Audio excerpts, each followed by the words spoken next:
I'm John Maciejewski here at the log cabin, and today we're gonna be making a bouncing egg. And so what you're gonna need is an egg, a container, and some vinegar. And so for the first step, all you're gonna do is put the egg inside of the container and fill it up with some vinegar. Make sure the egg is fully submerged under the vinegar. We're gonna let it brew. Update in 24 hours.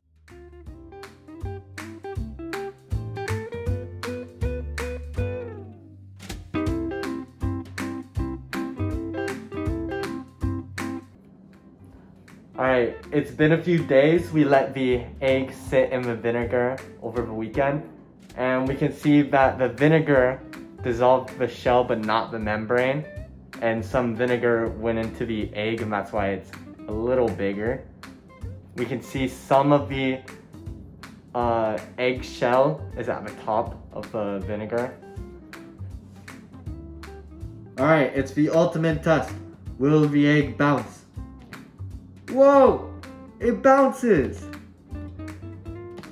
Without the eggshell, the membrane lets the egg be bouncy.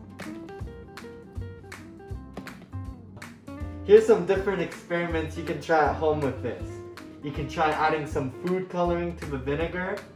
You can try leaving the egg in the vinegar for way longer than we did. You can try putting water instead of vinegar, or replacing this egg with quail eggs. And you can try dropping it from different heights to see like what height will make it break.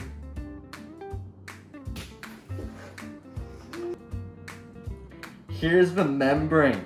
Isn't that super cool? Okay. Now you try!